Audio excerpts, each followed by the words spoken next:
just for today, we're just going to go over, I just wanted to hit on a couple things. Really briefly, I'll touch on some what this year looked like for us. And then we're going to talk about just some upcoming stuff for 2022 that we're excited about. And we'll call it a day.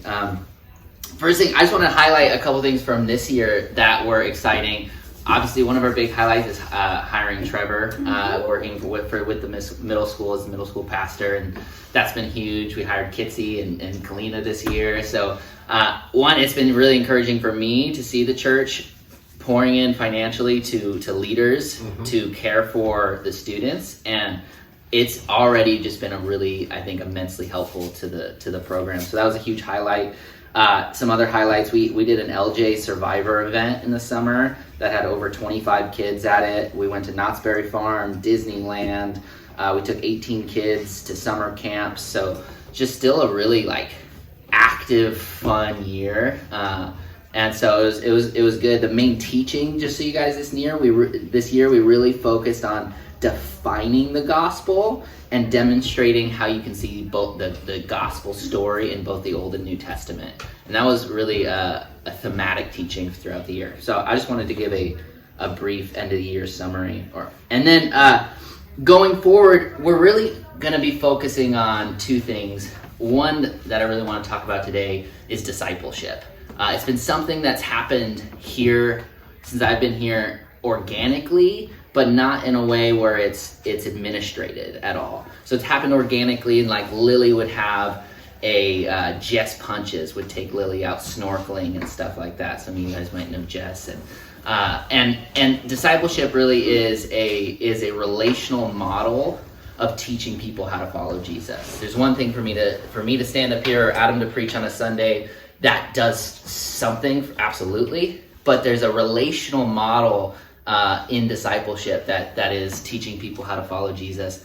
And it's not something I think we've thrived on in the past. We've had leaders do it, but not something we've been able to administrate as well. So one thing I wanted to talk about today is one of our focuses now in 2022 is really creating a model of discipleship. And that is having the leaders you see here today, including myself. They're going to all be required to go through a briefer version of discipleship essentials in order to equip them to be able to disciple. So they'll have to go through a youth ministry version that I'm working on for discipleship essentials. And then they'll basically be assigned as they make relationship with kids in our group to be checking in on, to be caring for. I might have Gavin on my list and hey, I got to make sure I'm praying for Gavin, I'm checking in on Gavin, and that would be part of my discipleship. So each leader, after they finish the discipleship essentials for the youth ministry, will then get assigned kids to be cared for, checking in on. And there's going to be, in this discipleship essentials, there'll be kind of a course for them for that. But we wanted to I want to let you guys know that's what we'll do. We're doing in 2022. Give you opportunity to opt out. If you're hey, we're not interested in that. That's totally fine. I've had parents not want that. That's okay. And so we'll give you opportunities to opt out of that. But we just really believe that's essential. It's just essential for kids following Christ. When I was really from 8th grade into high school, I probably had 3 different people who would disciple me along the way, and they all were pivotal in different ways as I grew up. I had someone when I was a senior in high school running the faith club, and I still talk to him today, and he would disciple me. He took me to a Young Life leadership camp, and I think all of that was pivotal for me being here today. When I started, before I was here 6.5 years ago, Adam was discipling me, taking me out to coffee in the summer times and chatting with me and helping me along. So it's just a key part of Christian development, right? And so we want to be better at that here.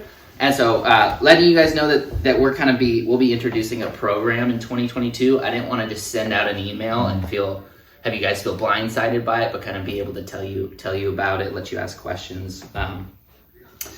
And then the other thing we're going to be really focusing on is courses.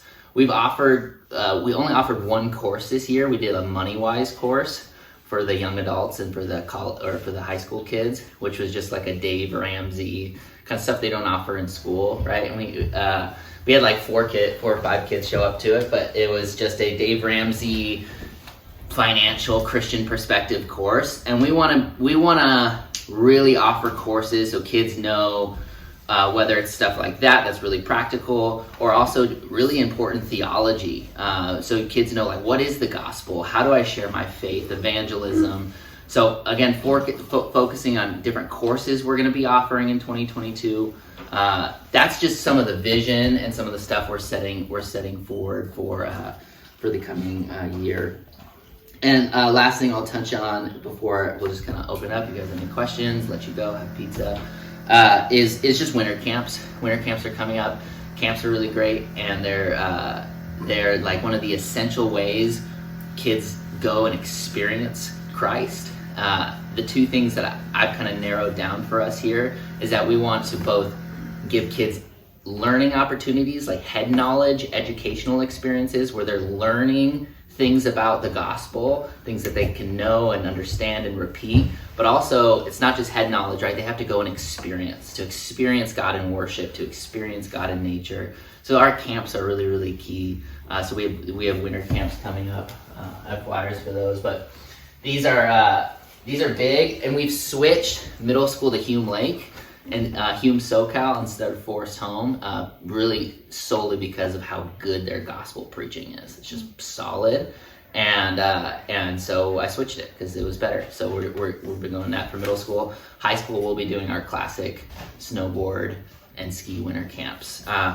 For middle school, if you have middle schoolers, these will require a COVID test. So regardless of vaccination status, you have to be COVID tested within the 72 hours. So I'll send stuff about that now. It's gotten a lot easier to get those lately, but scheduling those out in advance is a good idea as well. That's kind of it for me. The biggest thing I wanted to touch on was that discipleship. And did you guys have any questions or thoughts before I close this out? Okay, cool. I'll pray for us. Thanks, guys, for coming. And again, we'll do more. I want to do more kind of celebratory events, more events in the summer, or not just the summer, in 2022, where we're getting parents together. We're getting you guys together. We're getting the kids alongside us. You guys are meeting and getting that face-to-face time. I think is really important. So, anyways, let me pray.